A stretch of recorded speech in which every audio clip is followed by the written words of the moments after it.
Nunca me ocorreu que minha filha me trataria como lixo no momento em que enriquecesse. Mas não foi a tempestade que me destruiu naquela noite, mesmo que suas luzes de segurança ofuscassem meus olhos inchados e a chuva encharcasse meu suéter. A voz da minha filha cortava a noite como vidro: sua bruxa velha, você nunca verá um centavo do meu dinheiro. Assim que ela disse isso, minha mala explodiu como uma bolha estourada e bateu no concreto. Calcinhas, meias e uma blusa velha que eu costumava usar quando cuidava dos filhos dela estavam entre as roupas que caíram na entrada imaculada da garagem depois que eu as dobrei. Como se percebesse que não tinha mais utilidade, minha escova de dentes rolou para a sarjeta. Ela não recuou. Parado atrás dela, com os braços cruzados e sorrindo como se tivesse acabado de ganhar um prêmio, estava seu novo namorado, que era um pouco mais velho que seu filho. Ela nem havia removido a placa de vendido da casa atrás deles, que ainda estava parcialmente coberta com fitas de imobiliária. Fiquei em silêncio, sem gritar ou implorar. Permaneci imóvel enquanto a chuva alisava meus cabelos e pingava rímel nas minhas dobras faciais. Os filhos dela estavam fora. Felizmente, as crianças não viram a avó sendo jogada fora como um esfregão sujo. Você é uma sanguessuga, ela gritou. Eu me esforcei muito para isso.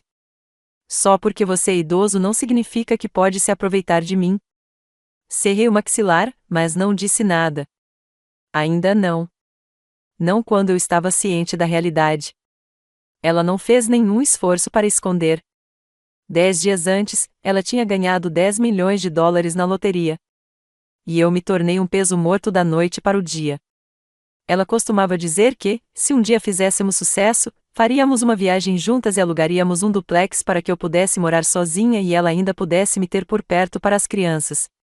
Eu era o seu porto seguro, ela dizia às amigas. Mas ela nem me deixou um cobertor para a noite depois que a conta foi compensada. Tirei cuidadosamente cada uma das minhas meias da calçada. Mesmo com as mãos tremendo de frio, resisti a deixá-la testemunhar minhas lágrimas. Seus olhos, que eu costumava usar para me dar um beijo de boa noite, estavam inexpressivos e vazios enquanto ela me fitava. Saia da minha propriedade ou vou chamar a polícia, declarou. Você não tem o direito de estar aqui. De jeito nenhum. Em algum lugar abaixo das minhas costelas, as palavras ficaram presas.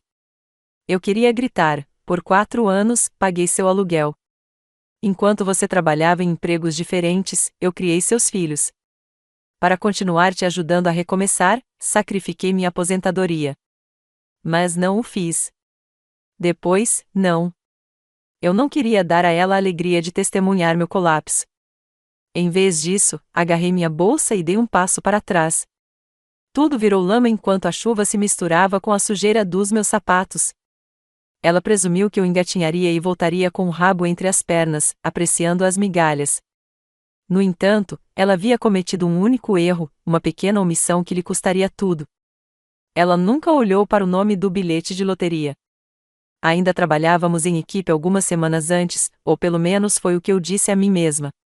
Sem reclamar, eu estava preparando o jantar, dobrando a roupa das crianças e usando metade da minha pensão para pagar as contas. Mais uma vez, ela estava em uma posição de transição, considerando suas opções. Eu nunca fui muito curiosa. Eu apenas segurei a linha por nós duas, como sempre fazia. Aquela casinha, de 2 andares, com os ladrilhos rachados e o corrimão lascado, ainda era cheia de barulho, bagunça e desenhos animados no volume máximo. Não era perfeita, mas era um lar. E tínhamos esse hábito, ela e eu, sempre que a vida parecia muito pesada, muito sombria, passávamos no posto de gasolina e cada uma pegava um bilhete de loteria. Virou nosso pequeno ritual. Já imaginou? Ela dizia, segurando o bilhete como um passaporte dourado. 10 milhões. Chega de ramen. Chega de ligações de cobradores. Eu ria e dizia algo como: talvez eu finalmente consiga aquele balanço da varanda de que tanto falo. Nunca esperávamos realmente ganhar. Não era esse o objetivo. Era a esperança compartilhada entre nós em bilhetes de 2 dólares, uma forma de sonhar sem compromisso. Em algumas semanas, esquecíamos. Em outras, voltávamos para casa e alinhávamos os bilhetes na mesa, escolhendo nossos números favoritos. Ela sempre gostou de aniversários. Eu escolhia números aleatórios, só para mexer com o destino. Se eu ganhar, ela costumava dizer, sorrindo, a gente divide ao meio. Eu te pego, mãe. Ela sempre dizia isso. Eu te pego. E eu acreditei nela. Deus me ajude, eu acreditei nela. Mesmo quando ela não pagou a metade da conta de água. Mesmo quando ela revirou os olhos quando pedi para ela arrumar a sala antes dos meninos chegarem. Mesmo quando ela me deixou cuidando dos filhos para poder ir a entrevistas que, de alguma forma, sempre terminavam em bares. Ela tinha seus momentos de mau humor, mas eu dava desculpas para eles. Ela só está cansada. Ela está se esforçando ao máximo. Ela não faz por mal. Porque é isso que as mães fazem. Nós amortecemos os golpes. Nós carregamos o peso que eles nem veem que estamos carregando. Mas naquela semana, algo estava diferente. Ela começou a agir de forma estranha, se afastando, pulando quando o telefone tocava, sendo ríspida com os meninos, sussurrando atrás de portas fechadas. Pensei que talvez ela estivesse deprimida de novo ou sobrecarregada. Não insisti. Então chegou quinta-feira. Estávamos assistindo TV, um noticiário local sobre um bilhete de loteria premiado vendido ali perto, no mesmo posto de gasolina que sempre íamos. Tem alguém milionário nesta vizinhança, disse a âncora. Ela se remexeu no sofá, sem sorrir. Você já comprou lá? Perguntou, casualmente. Eu disse, peguei-o na segunda-feira com as compras. Por quê? Ela deu de ombros. Só curiosidade. Nem olhou para mim. Na manhã seguinte, o bilhete tinha sumido. Nem na gaveta, nem atrás dos ímãs, nem na geladeira. Procurei em todos os lugares, meu coração afundando a cada armário que abria. Não perguntei a ela. Não queria acreditar, porque sempre jogávamos juntas. E ela prometeu que, se ganhássemos, dividiríamos o prêmio. Mas é assim que as promessas feitas com conforto, elas nem sempre sobrevivem à oportunidade. Aquele bilhete de loteria não era um sonho. Não era uma piada. Era meu. Lembro-me de comprá-lo com tanta clareza, com mais clareza agora do que até mesmo do que comi no café da manhã naquele dia. Eu estava na fila atrás de um homem gritando ao telefone, com a voz cheia de raiva, xingando sobre algum negócio quebrado. Eu só queria pegar meu leite, talvez um pacote de chiclete, e ir para casa. Mas algo me incomodava, talvez tédio, talvez destino. O atendente sorriu quando cheguei ao balcão e perguntou se eu queria um bilhete. Quase disse que não, mas me ouvi dizer, claro. Retirada rápida. Custou-me $2. Eu ainda tinha o recibo guardado na carteira. Deixei o ingresso pregado na geladeira com um ímã em forma de carinha feliz, um ímã bobo e alegre segurando um futuro que eu não sabia que estava prestes a perder. Quando cheguei em casa, ela estava de mau humor, falando rápido, andando de um lado para o outro na cozinha, desabafando sobre um recrutador que a abandonou. Não interrompi. Nunca interrompi, apenas assenti e tentei acalmá-la com uma xícara de chá fresco e um pouco de torta que sobrou. Comprei um ingresso, eu disse, tentando descontrair. Talvez a gente finalmente saia deste lugar velho. Ela não riu. Nem sorriu. Só disse, seria alguma coisa, e continuou rolando o celular. Colei o ingresso na geladeira e esqueci. Ela não. Naquela noite, ela preparou o jantar, algo que raramente fazia. Serviu vinho como se estivéssemos comemorando algo, embora nunca tenha dito o quê. Ela até me deu um beijo de boa noite. Na manhã seguinte, o ingresso tinha sumido. Ela deixou o ímã, só o ímã, um sorriso vazio me encarando toda vez que eu abria a geladeira para pegar leite. Ela não mencionou isso. Eu não perguntei, porque eu queria desesperadamente acreditar na bondade dela. Mas isso foi antes de ela voltar para casa com sapatos novos. Antes de começar a sussurrar ao telefone, andando de um lado para o outro no corredor à meia-noite. Antes de fechar a porta na minha cara e me dizer que precisava de espaço para pensar. Fiquei quieto. Tive esperança. Esperei, até não poder mais. Porque dias depois, ela estava no meio da sala de estar, a minha sala de estar, sorrindo como uma criança na manhã de Natal e disse, você não vai acreditar nisso. Ela ergueu um cheque. $10 milhões. Eu ganhei, disse ela, com a voz trêmula de alegria. Eu realmente ganhei. Eu não gritei. Eu não chorei. Eu apenas olhei para ela. E foi aí que eu soube que ela estava mentindo na minha cara, porque ela nunca compra bilhetes, nunca carrega dinheiro, odeia esperar na fila, odeia conversa fiada com caixas, e ainda assim, de alguma forma, de repente, ela tinha os números sorteados. Forcei um sorriso. Uau, isso é incrível! Ela me abraçou forte. Finalmente estou tirando a gente daqui, disse ela. Nós vamos ter a vida que merecemos. Nós. Mas eu sabia que não era bem assim, que a nós tinha uma data de validade, e estava chegando mais rápido do que eu queria acreditar, porque ela nunca olhou para mim como se fosse verdade.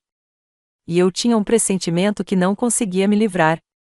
Ela pegou meu bilhete, e não tinha ideia do que realmente tinha roubado. 3 dias depois, ela se foi.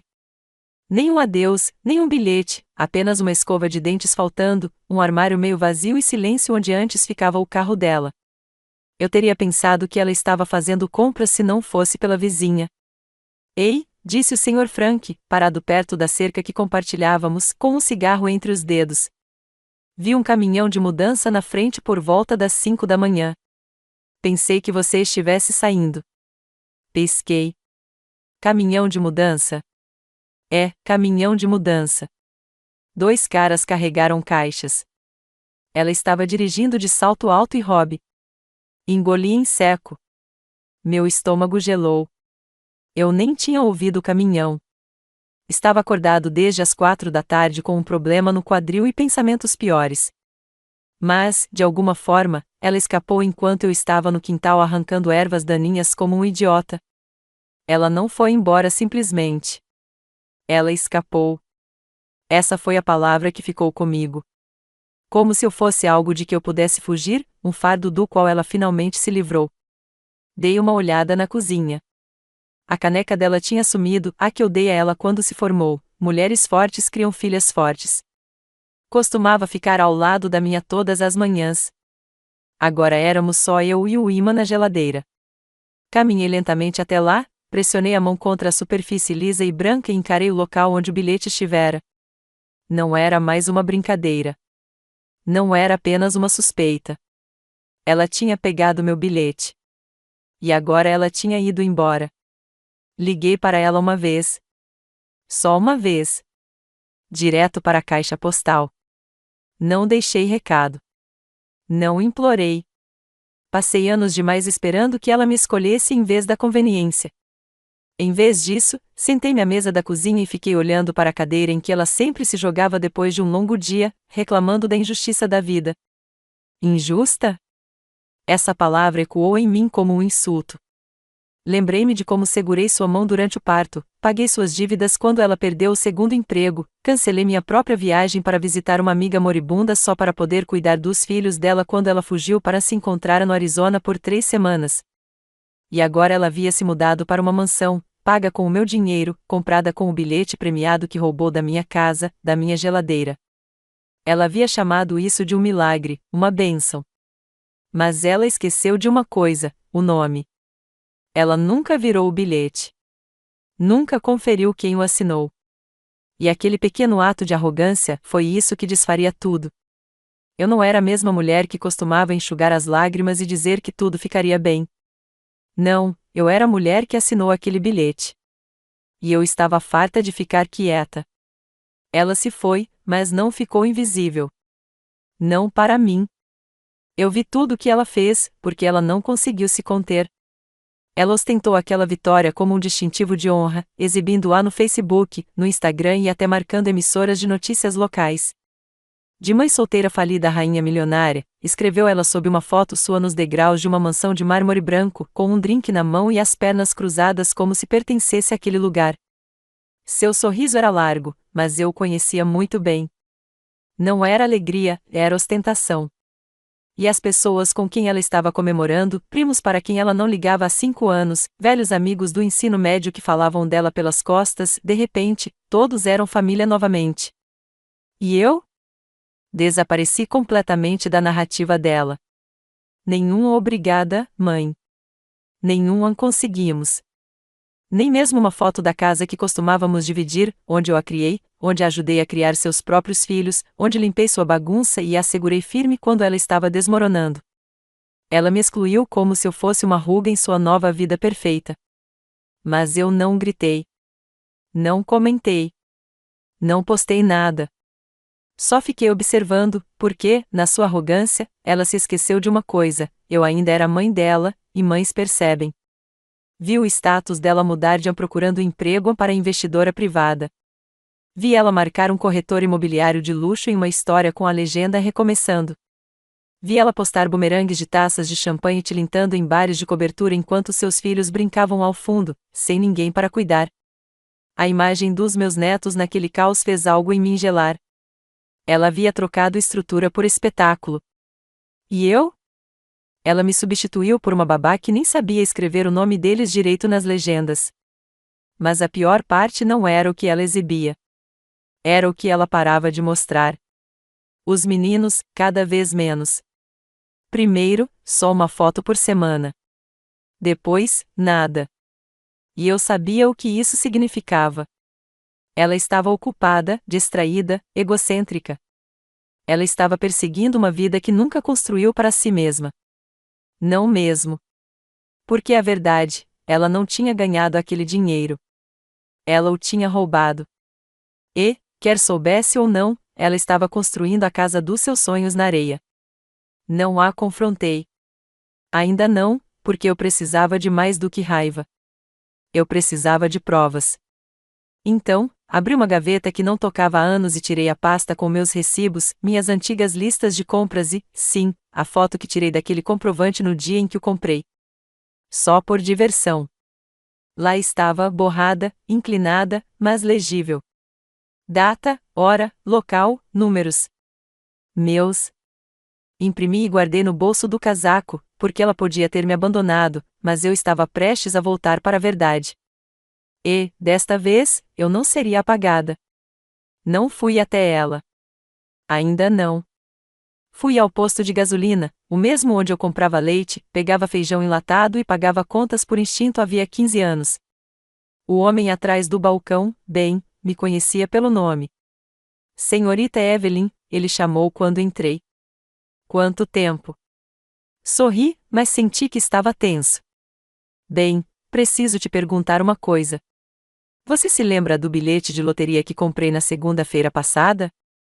Aquele que eu brinquei que poderia mudar a minha vida? Ele riu. Eu lembro. Você disse que ia comprar uma casa de praia e deixar a louça para sua filha. Não ri com ele. Inclinei-me para a frente, baixando a voz. Aquele bilhete sumiu, e outra pessoa está alegando que o comprou. Seu rosto se fechou. Espera aí, você está falando do bilhete premiado? Eu assinei o verso, eu disse. Sempre assino. Ele piscou. Que droga. Posso verificar as imagens de segurança se você quiser. Meus joelhos quase cederam. Você poderia? 10 minutos depois, ele me levou para a sala dos fundos. A tela era pequena, granulada. Mas lá estava eu, meu casaco, minha bolsa, minhas raízes grisalhas aparecendo sob meu gorro de tricô, entregando uma conta e recebendo aquele pequeno bilhete em troca. Então, tirei uma caneta da bolsa e escrevi algo. Meu nome. Cobri a boca. Bem, você se importaria se eu gravasse isso? Ele hesitou, depois assentiu. Pode continuar. Peguei meu celular e apertei o botão de gravar. Sem palavras, apenas provas. Mais tarde naquele dia, liguei para a loteria estadual. Contei tudo, quando comprei o bilhete, onde o comprei, que havia um sistema de vigilância, uma foto dos números e, o mais importante, meu nome assinado no verso. A mulher ao telefone fez uma pausa quando terminei. Então, disse, preciso que você me envie tudo o que tiver. Vamos abrir uma investigação. Se o seu nome estiver no verso e corresponder à filmagem, o pagamento poderá ser contestado judicialmente. Não hesitei. Não me vangloriei. Apenas perguntei: vocês podem congelar os ganhos? Ela respondeu: assim que a investigação for formalmente aberta, sim. Agradeci e desliguei. Então, sentei-me ali na minha pequena cozinha, aquela que ela costumava zombar por ser datada, e finalmente me permiti respirar. Não mandei mensagem. Não liguei. Deixei que ela continuasse bebendo champanhe no seu luxo alugado. Porque enquanto ela estava ocupada comprando Versace e queimando pontes, eu estava deixando os fatos fazerem o que anos de amor nunca conseguiram, responsabilizá-la. E a melhor parte? Ela não fazia ideia do que estava por vir. Ainda não. Mas quando o dinheiro parava de fluir, as pessoas paravam de aplaudir e o silêncio se instalava como podridão, ela olhava para cima e percebia que a mulher que chamava de sanguessuga era quem segurava a caneta o tempo todo.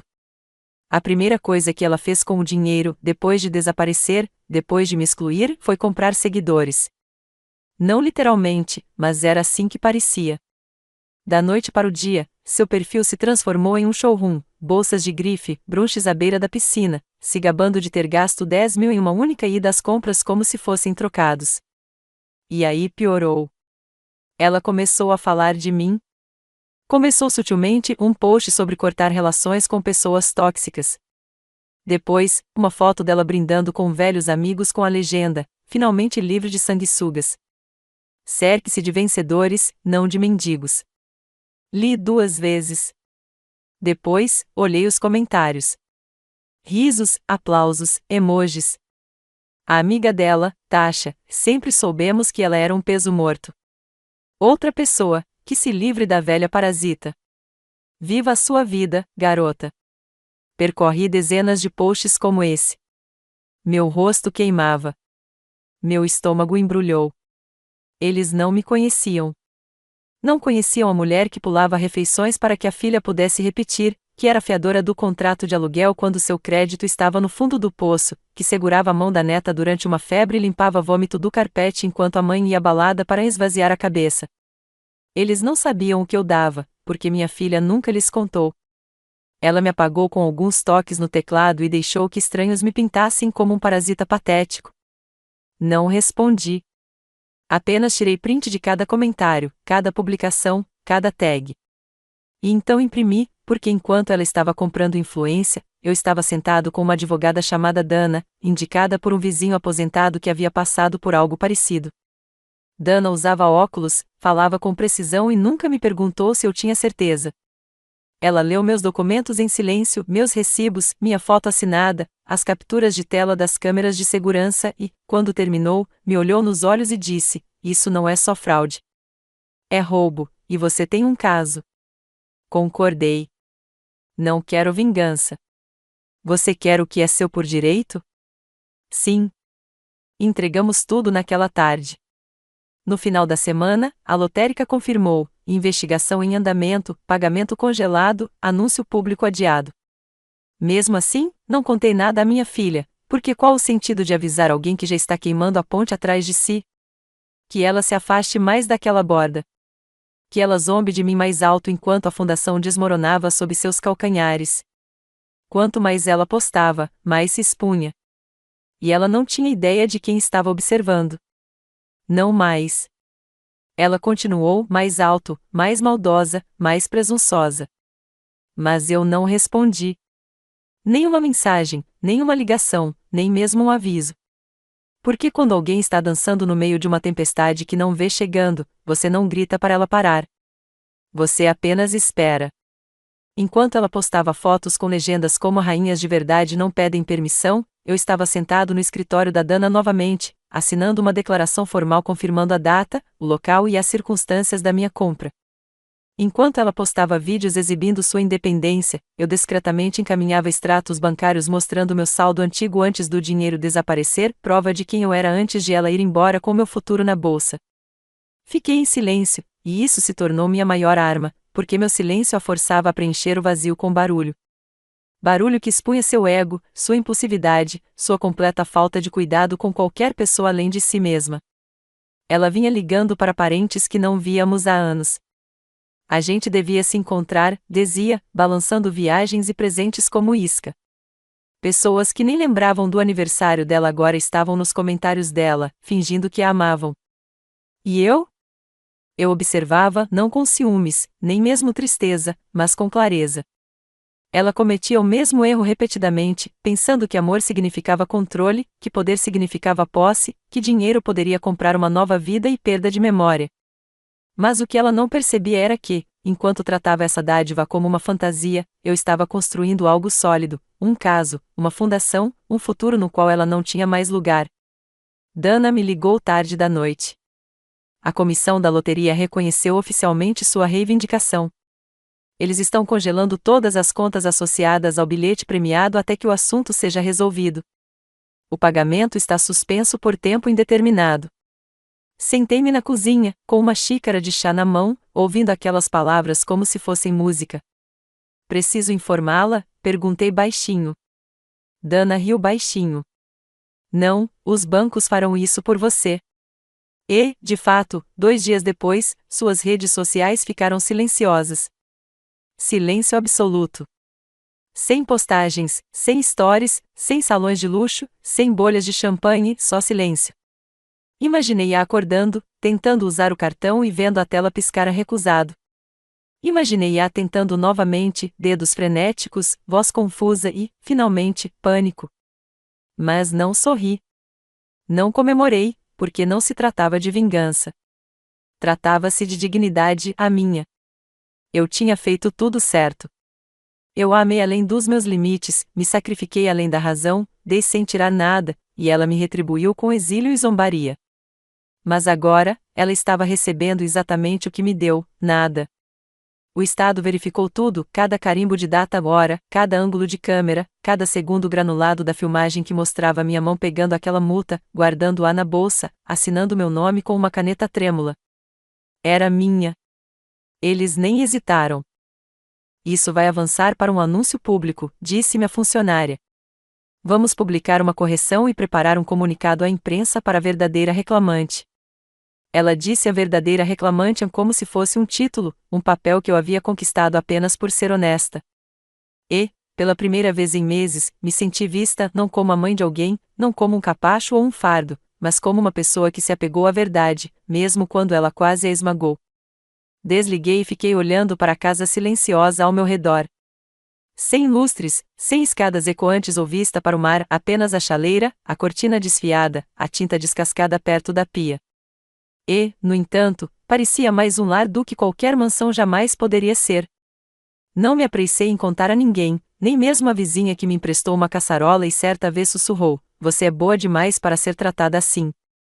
Porque não se tratava de provar algo a eles. Tratava-se de provar algo a mim mesma, que eu não tinha enlouquecido, que não tinha imaginado a mudança dela, a frieza dela. No momento em que ela parou de me ver como família e começou a me ver como competidora, pensou que eu ficaria em silêncio para sempre, que eu ficaria envergonhada demais, pequena demais, velha demais para revidar. Mas ela se esqueceu: silêncio não significa fraqueza, e dignidade não pede permissão. Olhei pela janela naquela noite, o céu escuro e sem estrelas, e me permiti sentir algo que não sentia há semanas: paz. Porque não recuperei apenas minha passagem. Recuperei a mim mesma, a versão de mim mesma que conhecia o seu valor, que sabia quando dar e quando parar de dar, que não media mais o seu amor pelo quanto ela era capaz de suportar. A coletiva de imprensa estava marcada para a semana seguinte, com aviso prévio mínimo, tempo suficiente apenas para me preparar. Não contei à minha filha. Por que contaria? Ela nunca me disse que ia embora. Nunca me disse que ia se mudar. Nunca disse uma palavra enquanto embolsava 10 milhões de dólares e dizia ao mundo que eram dela. Ela se esqueceu de olhar para trás. E eu não a avisaria para olhar para frente.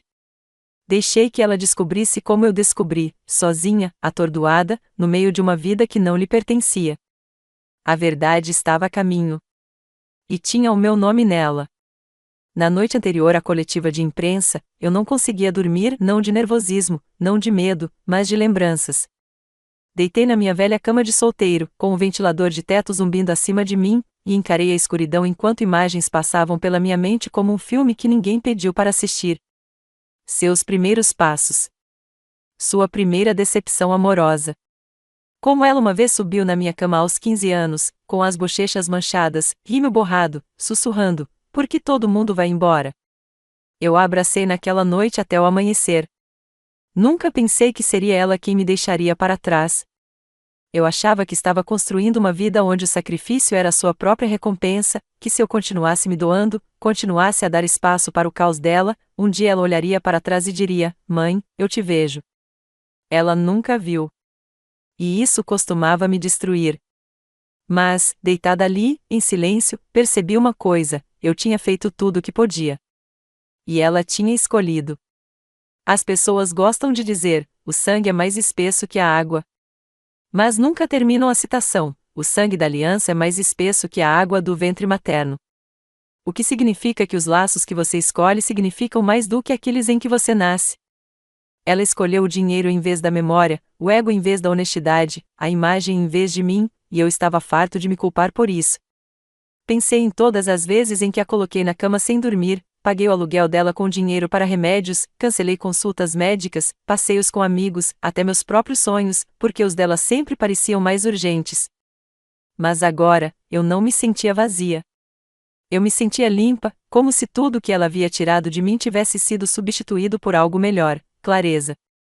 Na manhã seguinte, fiquei em frente ao espelho, prendi o cabelo para trás e vesti a blusa que havia guardado para as férias, não chamativa, nem cara, mas minha.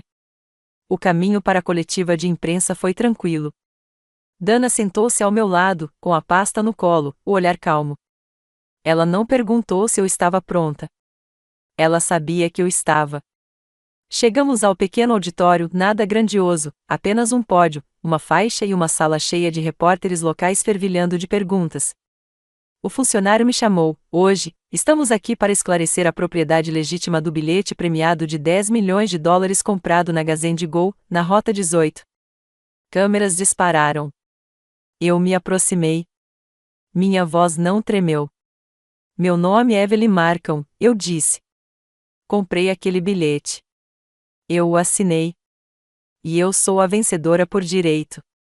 Acabou em 3 minutos, mas o silêncio que se seguiu pareceu eterno. A imprensa tentou perguntar mais. Sorri educadamente e me afastei, pois não precisava mais me explicar. A verdade já tinha falado por si. E em algum lugar lá fora, o mundo perfeito da minha filha estava se desintegrando. Eu não precisava assistir.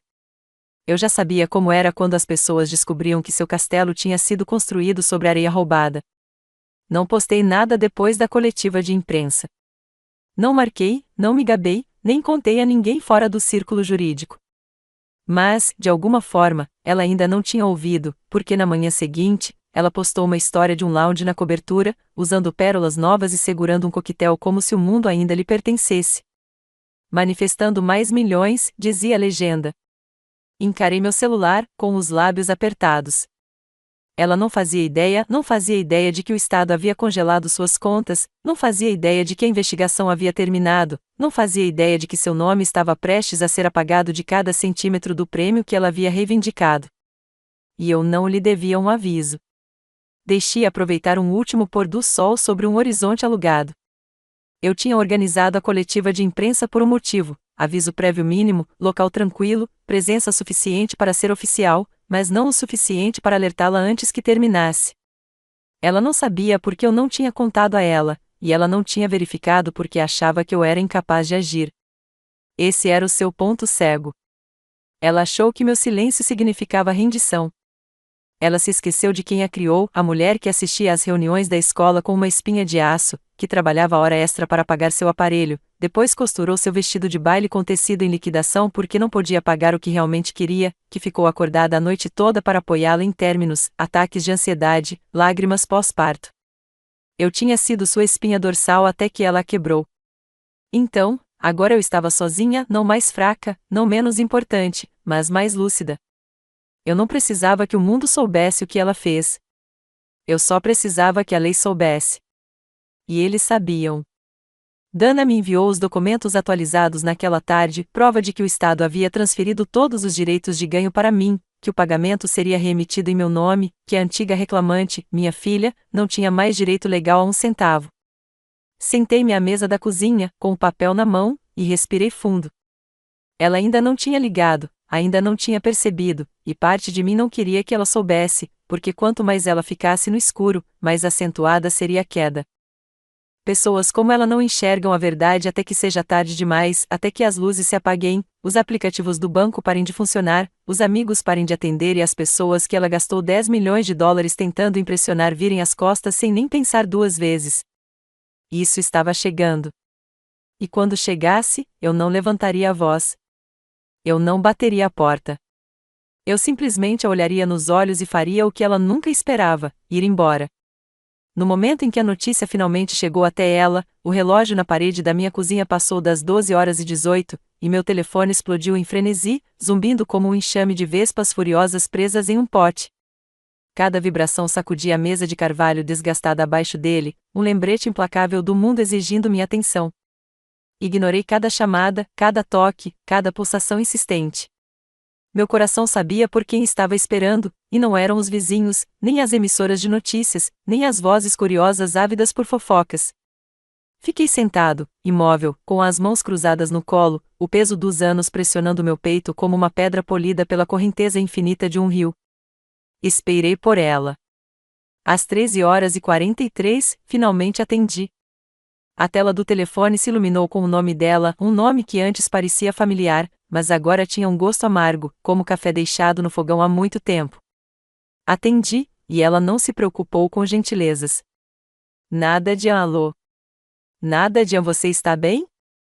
Sua voz cortou a linha, áspera e entrecortada, um grito que carregava o peso de uma vida se desfazendo em tempo real. Você roubou a minha vida, ela gritou, suas palavras se estilhaçando de pânico, o tipo de pânico que rompe quando alguém percebe que a máscara cuidadosamente elaborada que usou por anos está derretendo sob o brilho da verdade, exposta para todos verem. Sua voz era uma tempestade, selvagem e descontrolada, mas fiquei quieta, deixando a tempestade rugir. Eu conseguia imaginá-la andando de um lado para o outro, as unhas bem cuidadas cravando-se nas palmas das mãos, seu mundo desabando sob a luz forte de um palco público. Você se acha inteligente, não é? Ela disparou. Você acha que isso é justiça? Você me humilhou na frente de todo mundo. O que eu vou fazer agora? Como eu vou enfrentá-los? Suas palavras ficaram suspensas, trêmulas, e deixei o silêncio se estender apenas o suficiente para senti-la se contorcer. Quando finalmente falei, minha voz era firme, baixa, uma lâmina afiada por anos engolindo minha própria dor. Você poderia começar, eu disse, agradecendo. A linha ficou tão silenciosa que eu pude ouvir sua respiração falhar, um arquejo agudo e assustado. Por quê? Ela perguntou, sua voz estalando como gelo fino sob meus pés. Recostei-me na cadeira, o rangido da madeira velha me acalmando. Pelos 5 anos em que mantive esta casa funcionando quando você não conseguia manter um emprego. Pelas 3 vezes em que paguei a dívida do seu cartão de crédito sem dizer uma palavra, mesmo quando isso significava pular minhas próprias contas. Por criar seus filhos, enquanto você estava por aí se encontrando em bares e sonhos emprestados. Por não chamar a polícia naquela noite em que você saiu de fininho com um bilhete de loteria que não era seu, com as mãos tremendo, mas os olhos frios. Você está mentindo, ela retrucou, mas havia um tremor em sua voz, uma rachadura em sua armadura. Ela sabia. Ela sempre soube. Não, eu disse, minhas palavras cortando sua negação. Eu tenho provas. Eu assinei a multa. As imagens de segurança da loja foram verificadas. Eu poderia tê-las devolvido discretamente, colocado nas sombras onde você as deixou, mas você garantiu que todos ouvissem a sua versão, não é? Desfilando naquele palco, contando sua história para as câmeras. Então, eu garanti que eles ouvissem a minha. Ela então se rompeu, não com lágrimas suaves ou remorso, mas com os soluços crus e desesperados de alguém assistindo seu império de mentiras ruir. Você arruinou tudo, ela engasgou, a voz rouca com o tipo de medo que surge quando o mundo te vê como você é. Não, eu disse, calma como uma manhã de inverno. Você construiu esta ruína. Eu simplesmente parei de fingir que era um palácio. Ela prendeu a respiração novamente, e eu quase a vi procurando palavras, procurando uma maneira de retomar o controle. Você não entende, implorou ela. Eu comprei coisas, a casa, o carro, as roupas, tudo. Já se foi tudo, não é? Você levou tudo. Eu não hesitei. Já doei metade, disse eu, com a voz firme, cada palavra deliberada, para abrigos para mulheres, para mães solteiras que lutam por seus filhos, não os abandonam, para aquelas que não tratam seus semelhantes como lixo jogado na calçada. Ela ofegou, um som tão agudo que foi como se eu a tivesse atingido no rosto. Você é louca, sussurrou, mas não havia mais convicção, apenas o eco da sua própria derrota. Não, eu disse, com a voz suave, mas inflexível. Cansei de ser sua sombra, sua rede de segurança, sua parceira silenciosa em uma vida que você não mereceu. E então desliguei sem aviso, sem hesitação, apenas o clique silencioso da ligação terminando, como o fechamento de uma porta que eu segurei aberta por tempo demais. O silêncio que se seguiu foi diferente, nem pesado, nem sufocante, mas leve, como o primeiro suspiro após um longo mergulho. Pela primeira vez em anos, não me senti como uma mãe limpando o caos alheio ou uma irmã carregando o peso de outra pessoa. Eu me senti como eu mesma, inteira, aliviada, a verdadeira vencedora de um jogo que eu não havia escolhido jogar. Mas, ao desligar o telefone, senti uma pontada de algo se agitar no meu peito, não culpa, nem arrependimento, mas uma pergunta: o que vem depois de queimar a ponte que você passou a vida construindo? Olhei para o relógio. O dia ainda era jovem, e o mundo lá fora esperava para ver o que eu faria com a minha vitória. O sol mal havia nascido no horizonte na manhã seguinte quando o mundo começou a se mover sob seus pés. Ao amanhecer, suas contas estavam congeladas, trancadas como um cofre. Os bancos, com sua fria eficiência, agiram rapidamente assim que a alegação de fraude foi confirmada, seus sistemas piscando em vermelho com o peso da farsa. Sua casa, aquela mansão de vidro reluzente da qual ela se gabava em todas as postagens nas redes sociais, estava agora sob revisão, seu título emaranhado em um nó legal que ela não conseguia desatar. O carro, um conversível elegante que ela dirigia como uma coroa, estava alugado sob um nome ao qual ela não tinha mais direito legal. Até as joias, aquelas correntes e anéis brilhantes que ela usava como armadura e as bolsas de grife empilhadas em seu armário como troféus de uma guerra que ela não havia lutado, cada uma rastreada até recibos, e nenhuma trazia seu nome. A verdade estava desvendando sua vida fio por fio, e eu não precisei levantar um dedo. É assim que funciona o roubo, é um castelo de cartas, frágil e passageiro. Uma vez que a verdade vem à tona, ele desmorona sob seu próprio peso. Ouvi a história através da nossa prima Laia, que havia sido recentemente trazida de volta à sua órbita após 5 anos de silêncio. Laia me ligou, sua voz uma mistura de choque e diversão sombria, contando como ela, minha filha, aquela que gritou comigo ontem mesmo, invadiu uma boutique no centro da cidade, seu ar habitual de confiança intocável a arrastando como perfume. Ela passou o cartão para comprar um lenço de seda, algo para amenizar a dor da humilhação pública. A tela piscou em vermelho, recusada. Ela tentou outro cartão, com as bochechas corando enquanto o sorriso educado do caixa se estreitava.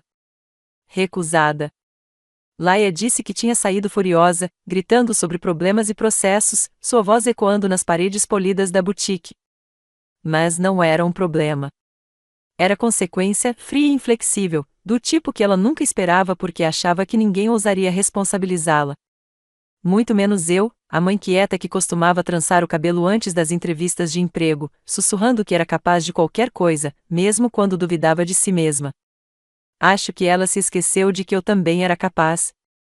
Não sei exatamente quando ela se deu conta. Talvez tenha sido quando a carta da loteria estadual chegou, com o selo oficial declarando claramente em letras pretas que ela havia perdido. Talvez seu rosto atônito tenha se refletido na fachada de vidro daquela mansão quando o aviso de despejo foi afixado na porta da frente.